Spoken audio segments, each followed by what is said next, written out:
Breaking news mga kababayan, BP Sara gumalaw na. Naku po, patay tayo dyan. Sa gitna ng hirap ng taong bayan, lalo na ho sa taas presyo ng langis na halos sumasakal na sa bawat Pilipino. May isang leader na tila handa ng kumilos laban sa matagal ng problema sa loob mismo ng gobyerno. Naku, ano kayang pagkilos yan? Naku po. Ngayon, usap-usapan umano'y galaw sa kamara, pagpapalit ng liderato at paglinis sa hanay ng mga tinatawag ng iba na mga buhaya ka ng inang congressman. Mukhang lilinisin naman ni BP Sara Duterte itong Congress, ha? Mukhang papalitan na ang leader. At ang tanong, ito na ba ang iniintay ng taong bayan? Isang leader na hindi natatakot galawin ang sistema. Naku po, ayan na. Idinawit man ang pangalan ni Gloria Macapagal Arroyo, ang mas mahalagang tanong kung ito ay totoo. Handa na ba tayong suportahan ng pagbabago? Kasi alam naman natin, nagdeklara si BP Sara Duterte na tatakbo siya bilang Pangulo. At unti-unti na nagbabaliktaran ng mga politiko. Alam niyo naman mga politiko, talagang pagdating sa baliktaran, mahilig ho yan sa 69 eh. Hindi, baliktaran. Hindi ho yun bastos ha. Hindi, totoo naman eh. Yan ang kanilang, dapat yan ang kanilang yan ang kanilang tawag sa kanila yun. Mahilig ko sila magbaliktaran. Dati kakampi ni PRRD. Tapos nung naging Pangulo na si Marcos at kinalaban ng mga Duterte, naging Marcos na. Ngayon, nakikita natin, di ba, yung mga bumabatikos dati kay BP Sara Duterte, ngayon nagbaliktaran na. Naku po. Di ba? Kaya mga mga 69ers ang tawag dyan. No? Habang ang gobyerno ay abala sa paghahanap ng solusyon sa krisis sa langis, may isang laban na mas tahimik pero mas delicates. Ang laban kontra korupsyon sa loob ng Kamara. Mga kababayan, ito na ba ang simula ng paglilinis? O simula ng mas matinding banggaan sa politika? Pero sandali lang, wait, there's more. Hindi ba parang pamilyar na ito? Sa tuwing may krisis ang bansa, lalo na kapag hirap ang taong bayan sa taas ng presyo ng langis, biglang may lumalabas na intriga laban sa mga leader na may malakas na suporta sa masa. Sino yun? Si BP Sara Duterte. Gagamitin na naman para magkaroon ng issue. Dahil ang issue ngayon, kesyo parang para daw mapigilan ng impeachment, gusto ni BP Sara Duterte palitan ng leadership ng Kamara. Naniniwala kayo doon? Ang tanong ngayon, ito ba ay totoong galaw para sa kapangyarihan o isa na namang demolition job para ilihis ang atensyon ng publiko sa mas malalim na problema ng bansa? Mga banateros, bago tayo maniwala sa mga kwento, busisiin muna natin sino may pakinabang sa ganitong naratibo. Yan. Kasi in any crime, you have to understand first the motives. You have to really know the motive. Then, who would benefit? In every crime, kailangan ganun. Ibig sabihin sa lahat ng gawain, kailangan motibo at sino ang magbebenepisyo. Panoorin nyo ito hanggang dulo dahil baka ang akala nating intriga ay bahagi pala ng isang mas malaking laro sa politika ng Pilipinas. Sa iyo, palakpakan. O mga banateros ang goal natin sana bago matapos ang taon na ito ay magkaroon tayo ng 1.5 million na subscriber. Sa excuse me, medyo yung ating sa kasulukuyan po kasi tayo po ngayon ay merong 1.36 million. So baka naman po pwede mag-subscribe po kayo at makamit naman po natin yung 1.5 million na subscriber. Baka naman po. Kasi alam mo, malaking na itutulong yan sa algorithm ng ating mga videos pag umangat ang subscriber, pag marami kayong like, pag nag-share kayo, yan ay lalong kumakalat. Maglalabas yan sa newsfeed ng ating mga kababayan.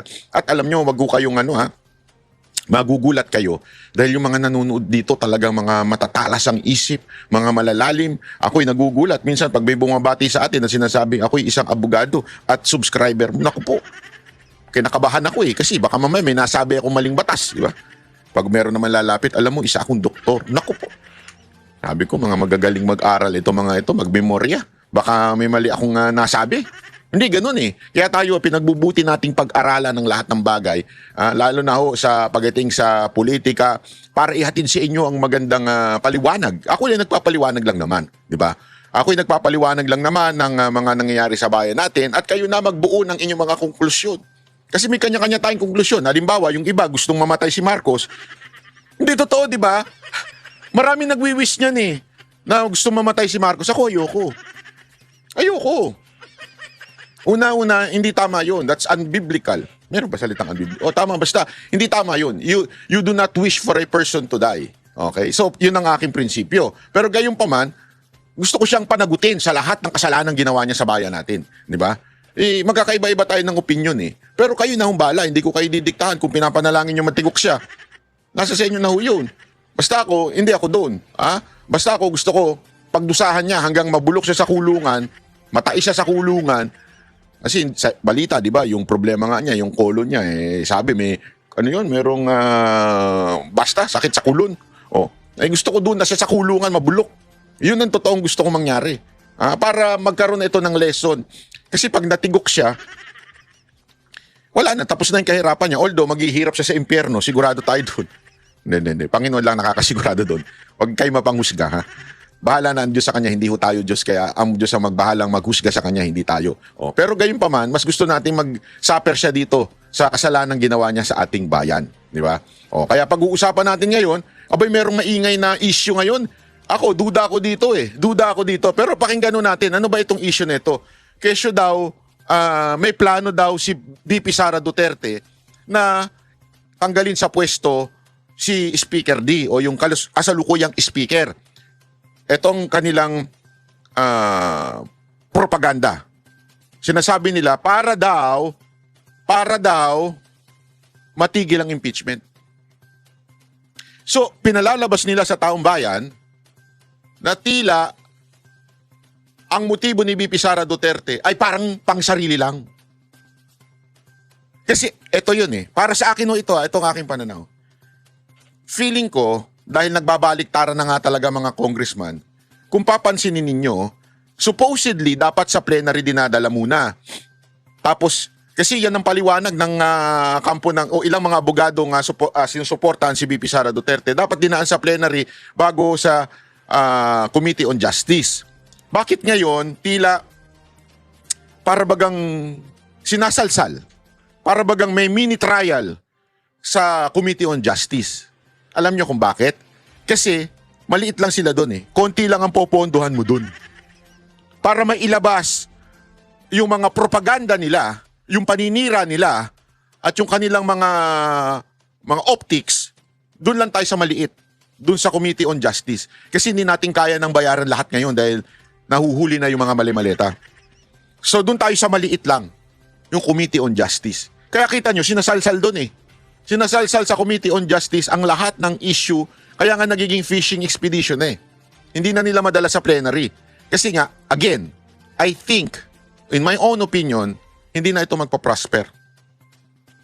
Pag ito dinala sa plenary, patay na ito. Yung sunog patay na. Wala nang mangyayari doon sa impeachment. Kaya ngayon, gumagawa sila ng exit plan. Ano tong exit plan? Kesyo, si VP Sara Duterte sasakupin ng Kamara sa pamagitan ni Gloria Macapagal Arroyo para ipitigil yung kanyang impeachment. Which is, I doubt. Bakit? Talaga nang titigil yan. Kusa nang titigil yan. Political suicide sa mga congressman ng sumuporta sa impeachment. Dahil ngayon pa lang, sa tindi ng paninira nila kay VP Sara Duterte, hindi natitibag si VP Sara Duterte. Tumataas si Marcos na bumabanat, bumabagsak. Saan ka nakakita sa kasaysayan ng Pilipinas ng isang presidente bumabagsak? Si Pangulong Duterte bumabanat nun, pero hindi siya bumabagsak. Pataas ng pataas ang rating niya. Hanggang bumaba na siya, ang taas pa rin na rating niya. Ngayon, nakaupo na yung presidente, bumabagsak. Habang yung sinisiraan nila, ginagawa nila ng mga kwento, patuloy yung pagtaas. Kung ikaw ay matalinong politiko, political suicide ang gagawin mo pag in-impeach mo, binoto mo na impeachment kay VP Sara Duterte. Mga kababayan, sa totoo lang pagdating sa politika, yung mga ulul na yan, hindi yan bobo. Sanay na yan sa baliktaran. Kumakain na ng kapal na mukha mga animal na yan Yung mga congressman, kumakain na ng kapal na mukha yung mga yan. Wala silang pakialam kung ano ang maging itsura nila, kung ano ang kanilang sasabihin na, ay ganito, ay ganyan. Hindi ho. Maniwala kay sa akin, ang kakapal na mga hindot na yan. So talagang babaligtad na yan. So hindi na, sa tingin ko po hindi na magtatagumpay ang impeachment pag dinala sa plenary. Yung magbobotohan, hindi na kasi kayang bayaran. Lahat. Kasi tandaan ninyo, nung yung dating impeachment ni VP Sara Duterte, bilyon-bilyon ang inilabas doon para pumirma yung mga congressman. Hindi ako nagsabi niyan yung mga mismong mga congressman na nasa loob. Masaya ako nga, may mga kaibigan pa akong congressman nun. Yun din na sinasabi sa akin eh. Sa pilitan eh. At tingnan ninyo ha, yung mga hindi pumirma, nilaglag nung nakaraang eleksyon. Yung isa pinakulong pa. Ganong katindi ang ano nun. So parang bagang sinasabi, pag di ka pumirma, ikukulong ka, ilalaglag ka, hindi ka na maboboto, matatanggal ka. O kung pumirma ka, may pera ka. Tandaan niyo yun. Kasi noon, limpak-limpak pa sa lapi nila. Pero ngayon kasi, nabuking na eh. So ngayon, I don't think kaya na nilang bayaran yung lahat ng supposedly kailangang numero para ma-impeach si VP Sara Duterte. Kaya dito na lang nila pinaglalaruan sa Committee on Justice. Dahil dyan, alam naman natin, yung mga naandyan puro bitter. Gusto nyo, meron akong iba-blind item. Ito, kilala ko ito eh. Kasama namin itong nangampanya noong 2016. Tumakbong congressman ito. Hindi nanalo ito, kaya kung ano-anong project ang inilalapit kay PRRD at kay Bongo. Hindi ito napagbigyan ni Bongo at ni PRRD. Congressman yan dyan sa ano. Hindi ko na lang sasabihin, putang inang yan eh. Ang kapal na mukha niyan. Ang bait-bait niyan sa akin dati. Ha? Tapos ngayon nakikita ko isa sa mga nakaupong bumabanat kay VP Sara Duterte. Bakit? Hindi ka napagbigyan kasi noong Duterte time ano. Hindi kasi ganyan naman yung mga yan eh. Alam mo, mga congressman na yan, mga negosyante yan. Totoo lang, pera-pera lang ang karamihan dyan. Pera-pera lang. Hindi napagbigyan. O ano ngayon, nung may pagkakataon siyang gumanti, nagulat nga ako nung lumabas siya doon sa kita ko. Sabi ko, bakit? Naku. Bakit siya nandyan? Gusto niyo ng clue? O sige. May letter F sa kanyang pangalan. Na congressman. Hindi ko dalang sasabihin kung sino. Bahala na kayo mag-isip. Delicates. O ha? Kasi nga hindi nakinabang yan sa panahon ni Pangulong Duterte. Ang daming nilapit niyan kay Bongo tsaka kay PRRD. Hindi pinagbigyan. Ayan ngayon, ang tindi ng banat niya. O panoorin natin tong balitan to ha. May plano raw ngayon na ibalik si Congresswoman at dating Pangulong Gloria Macapagal Arroyo bilang House Speaker. Ang umano'y motibo ng kudeta, isalba sa impeachment si VP Sara. Narito ang exclusive agenda report ni Isaiah Mirafuentes ng Abante. Umuugong na naman ang usapin ng kudita sa Kamara at paraan di umano ito para mailigtas si VP Sara sa impeachment. Ayon sa mapagkakatiwalaang source ng Billionaire News Channel, nabuko ang pag-uusap ni na dating Pangulo at Pampanga 2nd District Representative Gloria Macapagal Arroyo at Vice President Sara Duterte. Matatanda ang 2018 nang magkaroon din ng tensyon sa Kamara. Bago kasi magsimula ang sona ni dating Pangulong Rodrigo Duterte, ay nagbotohan ng mga mambabatas na patalsikin si Noy Speaker Pantaleon Alvarez. Si Arroyo ang pumalit at malakas ang ugong noon na si VP Sara na nooy Davao City Mayor ang nasa likod ng pagpapatalsik kay Alvarez. 2022 naman nang manalo ang unit team ay pumorma umano si GMA na muling maging speaker. Pero si Martin Romualdez ang nakakuha ng basbas ng palasyo. Ayon sa aming source, itinutulak muli ni Duterte si Arroyo bilang speaker. Kaya lang, 160 votes ang kailangan para mapatalsik ang kasalukuyang speaker na si Bogie D. At hindi para umabot sa 30 ang nagpahayag ng suporta sa umano'y balak na kudita. Kita ninyo yung mga balibalita? Actually, sabi ng napapanood ko ito sa bilyonaryo nagsimula. Alam naman natin ang karakas ng bilyonaryo eh. Hindi sa ano ha. Pero alam mo, pag may matinding gustong ipalabas, laging sa bilyonaryo nagsisimula. Hindi nyo napapansin? Parang sila lagi ang nagpapaputok ng balita. Kasi duda ako sa mga ganyan eh. Yung may mga nagpapaputok ng balita. Kung may nagpapaputok ng balita, may pumupondo. Hindi ko alam kung ito ay ganon. Pero basta ang sigurado ko, may nagpapaputok lagi ng balita. At lagi, kadalasan, nagsisimula sa Billionario News Channel. Hindi ko alam kung sila ba ay pinupondohan ng someone. Hindi natin alam. Pero ang sigurado akong balita ay ang kanilang packaging dito sa balita na ito. Gusto kasi ni VP Sara Duterte na matigil ang impeachment. Okay? Yan ang kanilang parang bagang bentahe. Para bagang sinasabi nila, ay ginagawa o desperado na si VP Sara Duterte na itigil ang impeachment to the point yung kanyang desperation ay palitan ang leadership ng Congress. Parang ganun ang sinasabi nitong balita na to. Pero may pansinin ninyo panoorin natin. Sa mensahe ni Caloocan City Representative Ege Irisa sa BNC, duda siya na magtatagumpay ang leadership shake-up dahil hawak umano ng kasalukuyang liderato ang biyaya. Yan. O dyan pa lang. Una, tama yung kanyang punto. Hindi mahirap kasi iba yung dati. Bakit sinasabi nung iba? Bakit nung panahon ni Pangulong Duterte napalitan yung speaker? Remember, anak pa rin si VP Sara Duterte noon. So may power siya noon. Ibig sabihin, talagang kakayanin niya. This time, walang pera. Alam naman po natin. Alam po natin na mukhang pera ang mga congressman. Whether you like it, you deny it, or not, bahala kayo pero sigurado tayo dyan. Pera-pera ang mga congressman. Pag wala kang pera, hindi aandar ang mga panukala dyan, mga proposal dyan, walang galawan dyan pag wala kang pera. Mukhang pera ang mga congressman. Sabi naman ni Cagayan de Oro Congressman Rufus Rodriguez na tila umabogado kay VP Sara noong huling impeachment hearing, wala raw siyang naririnig tungkol dito. Pero para kay Kita niya mga yan ha. Ito mga to hindi kakampi ni VP Sara Duterte. Oh. Pero una, si Irice malabo. Ito naman, hindi rin to kakampi. Although, sabi nung iba, nagbago na daw ito. Still, wala din siya naririnig. Di ba? House Deputy Minority Leader Antonio Ito, imposible. Imposibleng kakampi ito. Alam na natin ang karakas nito kung saan galing itong bundok. Di ba? Alam na natin yan. Nino, hindi na bago ang usapin ng kudita. Wala naman ngayon. Ang linaw, wala naman ngayon. Ito yung mga mahilig mag-imbento eh. Ito yung mahilig magpalabas ng kung anong balita eh. Pero ngayon, wala naman. Di ba? Wala naman. Parang, saan galing yan? Previously, meron ganyan, di ba? And openly, yung may isang party from the majority na nagpapahiwatig ng gano'n. Pero I think that was settled noong release ng BBM, yung budget para sa mga projects ng mga congressman. At kung may kudita man, Kung magpapalit na ng speaker, as a rule, sino man ang maging speaker, ibig sabihin yung numero ng mayorya, generally ay yung may basbas ng presidente. Yan. Ngayon, kung papalitan ng speaker nang walang basbas ng presidente, pinapakita lang nito na lame duck na talaga. Hindi, which is totoo naman eh. May basbas talaga ng presidente. Imposible talaga eh. Noon kasi, kaya napalitan through Gloria Macapagal Arroyo, dahil nandun si VP Sara Duterte. Alam naman natin, anak siya ni Pangulong Duterte, talagang susunod sa kanya eh. Di ba?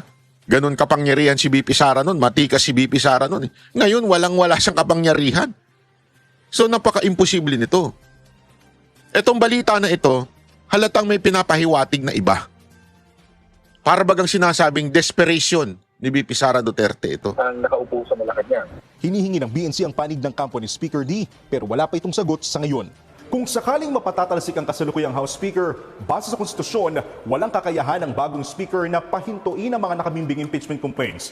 Isa pa yan. Paano mo walang kakayahan daw ang Speaker na pahintuin ng impeachment? So paano ang motibo na yun? Pero kaya niyang maimpluwensyahan ang magiging takbo at kahihinat na nito.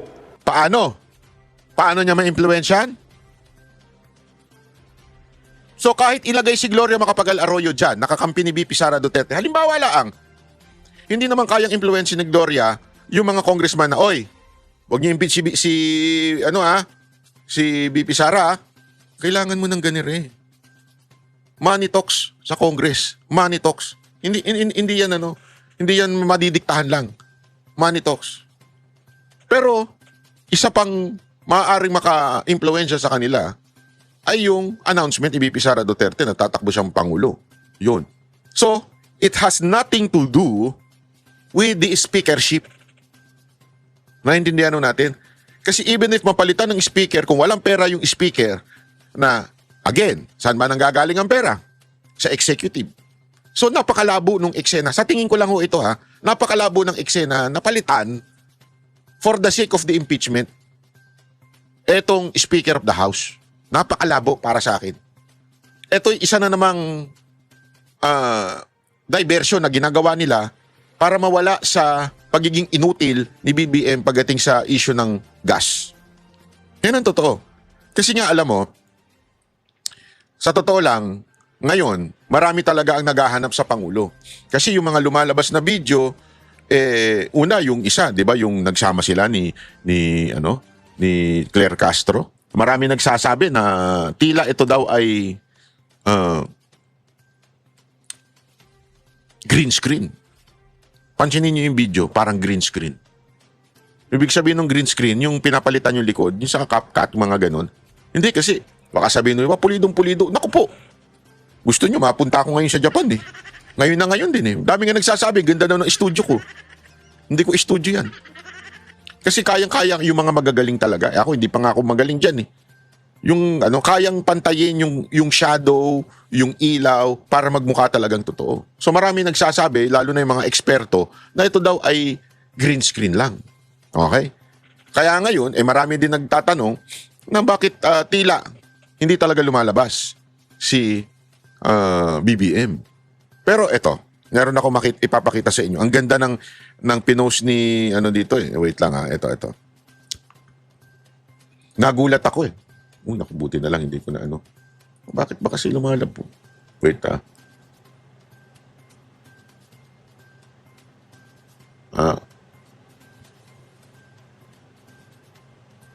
okay. Ito. Ipapakita ko lang sa inyo ni Henry Uy. Ito. Saan na yun? Post ni Henry Uy. Ayan. Nakita niyo yan? PBBM. Wala na bang ibang maisuot? April 7 ito, nung hinahanap. Malacanang, ano ba talaga ang totoo? Nasaan ngayon maghapon ng Pangulo? Bakit nag-post si Secretary Kiko Laurel 6 hours ago? Meaning ngayong araw, yung April 7, na bumisita si PBBM sa Agora Market. Ito, yung unang picture niya. Pangulong personal na sinigurong abot kayang bilihin. Kita niyo yung mga picture? Diba? Tingnan ninyo. Diba? Ito'y April 7 pinost 6 hours ago. Ito ang pinost. Ano ba problema? Tingnan ninyo ito. March 18. Ito yung picture din.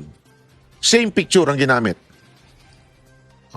Sasabihin ng iba, baka iba lang ang Ito, kita nyo yung mga taong nandun. Si Zamora, yung damit nila, pare-pareho. Parehong-pareho eh. Ito, lumabas din yan sa DZRH. Naku po, DZRH. Bakit kayo gayaan? Hindi, kinuha lang naman yung picture sa Wala tayong choice. Sabi ng DZRH, yan ang nilabas ng picture. Di ba? Wow, magic. This was the same day na nasa Agora siya 3 weeks ago. Try nyo search BBM at Agora Market. Same clothes, same people, puro ka na lang throwback. Bakit ko pinapakita ito?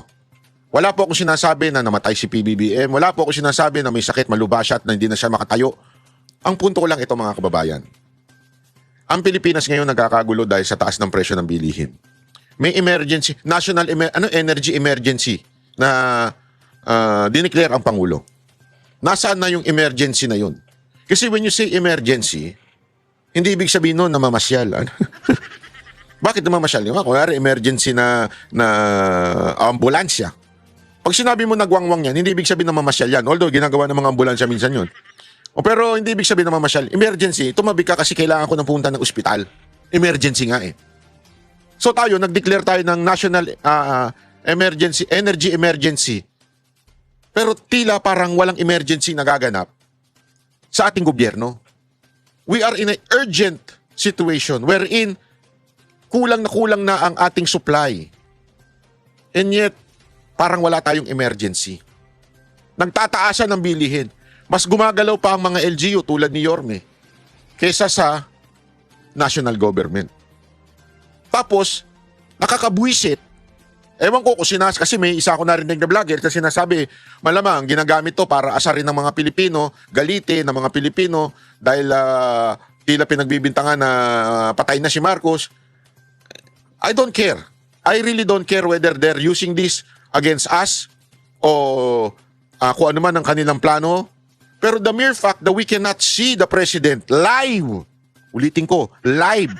Hindi pwedeng puro video, puro picture, live. It is very important, especially as a Filipino, as a taxpayer, hindi tayo dapat tumatanggap lang na meron tayong pangulong hindi nakikita. Ano to?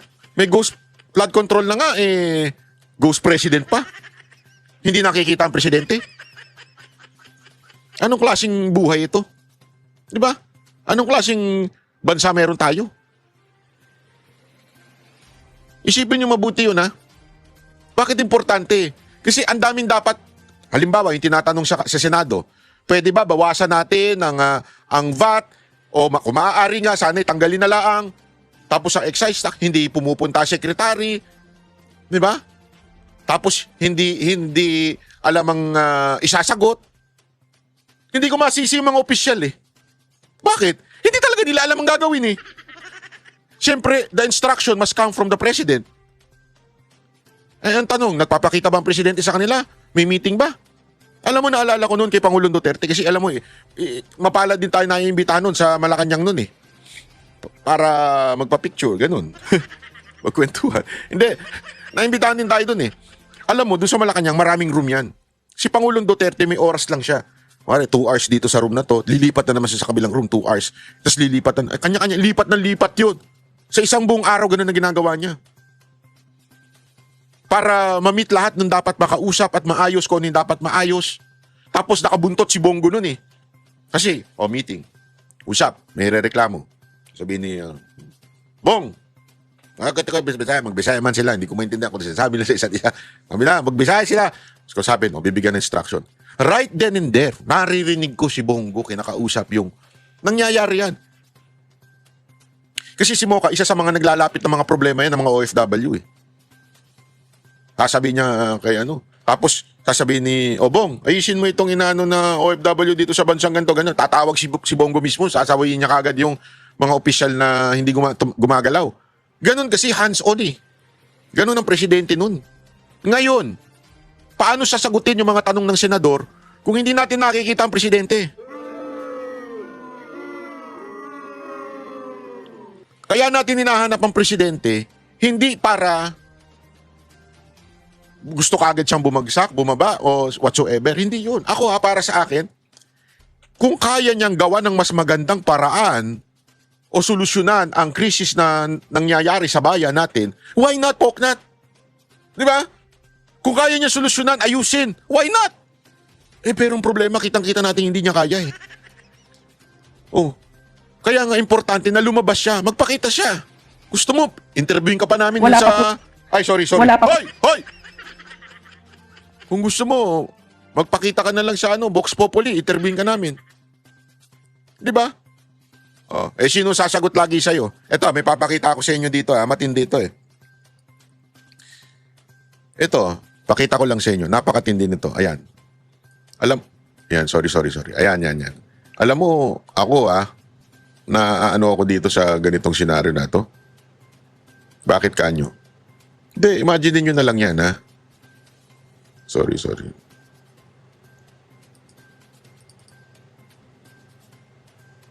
Kita nyo yan? Hindi, isipin nyo yan, na mabuti.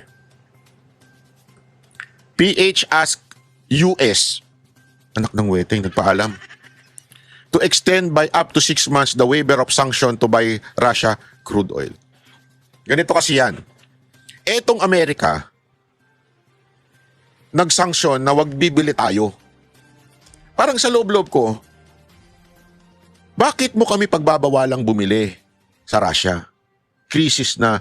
And who are you to sanction us, everyone, ng mga bayan, mga bansa, na wag kumuha ng krudo sa Russia? Sino ka? Presidente ka ba namin? Do we have independent foreign policy? Are we a sovereign nation? When you say we are sovereign nation, tayo ay malaya. Tayo may sariling bansa. Mas maintindihan ko pa kung sakaling sasabihin ni Secretary ng Energy na magpapaalam lang kami kay Marcos kung maaari na kaming kumuha ng krudo sa Russia. Yan! Mas maintindihan ko pa Bakit? Kasi presidente natin si Marcos. Pero yung Pilipinas magpapaalam sa Amerika, abay puki ng inang yan. Anong katarantaduhan yan?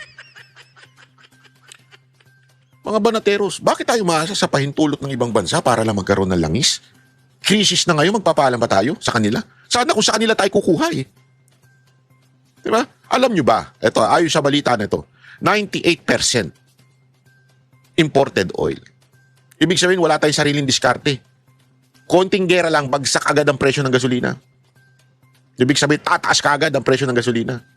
Anong klaseng gobyerno meron tayo? Dapat, sa ibang bansa meron silang imbakan. Tapos, kayang tumagal ng 1 taon. So magkagera man ng 3 buwan, 1 buwan, 6 na buwan, buhay sila. Hindi nila kailangan magtaas ng presyo. Kasi nga, may 1 taon silang pondo. Ika nga. Tayo? Nga. Asan ang pondo? Nasa maleta. Nasa ng pondo? Nasa mga private plane ng mga congressman. Nasa ng pondo? Nasa mga condominium ng mga kabit. Yan ang totoo. Anong klaseng gobyerno meron tayo? Umaasa sa US, hindi sa sariling interes. Bakit ganun? Kailangan pa ng approval mula sa US para bumili ng langis? Sovereign country ba tayo o extension lang ng foreign policy ng Amerika? Hindi, yan ang tanong eh. Di ba? Bakit tayo maasa sa kanila? Reactive lagi tayo, hindi tayo proactive. Ngayon lang naghanap. Umabot na ng 1 buwan. Anak ka ng wewe ko. Ngayon lang kayo kikilos. At again hindi automatic. Hindi automatic. Magkakaroon pa ng negosasyon yan. Parang, kasi a true leader, sabi nga, eto, lagi ko to naririnig kay Yorme nun eh. You create the problem. Wala bang problema, create the problem. So that, pag dumating yung problema, may sagot ka na kasi hindi ka reactive. Di ba? Parbagang, ano gagawin mo kung sakaling, may kapihan ka? Anong gagawin mo kung sakaling mag-brownout? Hindi yung, antayin mo muna yung brownout, tsaka ka pala mag-isip, ay, sandali, bibili ako ng power bank na malaki, yung power, yung kayang mag-ano ng mga espresso, ganun, machine. Hindi. Dapat, malayo pa lang, paano pang nag-brownout? Titigil ang negosyo, tigil ang araw. Diba? So, kailangan alam mo na kagad. Paano kung nawalan ng tubig? Paano na mga kape natin? So, kailangan meron kang nakaimbak na at least man lang yung kulay blue na 3, 4, gano'n, di ba? Na ready anytime. Di ba? Yun ang tinatawag na proactive, hindi reactive. Nangyari sa atin ngayon, wala nang gas. Ay, sige, pag-isipan natin. Magpaalam na tayo, kukuha tayo sa Russia. Tangin na after February pa nagsimula daw eh. Kasi, sabi nga ni Loren Legarda, February na kinita na nila na na para bagang may war na. So, February, March, April, ngayon pala maghahanap. Ang galing ng gobyerno, no? Malupit talaga ang gobyerno natin. Ibang level, talagang proactive. Tapos, wala pang long-term energy plan. Wala tayong sapat na, sinasabi kong oil reserve. O di kaya alternative energy. Hindi, alam mo kasi ngayon, dagsaan nagbibilihan ng EV. No choice. Ang tanong, eto ang problema, di ba? Ngayon, kahit nga ako, nagtatanong ako eh. Kasi gusto ko ngang ibenta yung mga gasolina kong motor at saka sasakyan para bumili na lang ng electric eh. Pero ang isang kinukonsider ko, saan ko i-charge? O marami sa atin ang hindi kayang bumili ng bahay kaya nasa kondo. Kasi dati baligtad eh. Pag nasa kondo ka, yayamanin ka.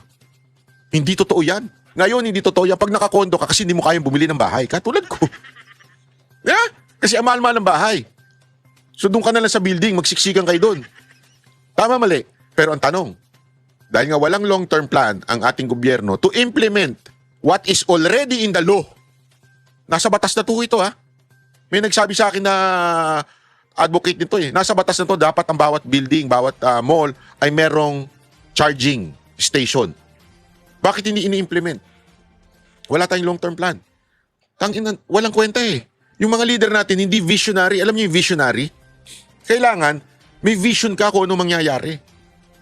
Kailangan, ahead ka sa mga tao. Kasi nga, you're a leader. You are leading. The word itself, leader, is lead. Ibig sabihin, nasa harapan ka, nangunguna ka. Alam mo ang dapat gawin. Paano na?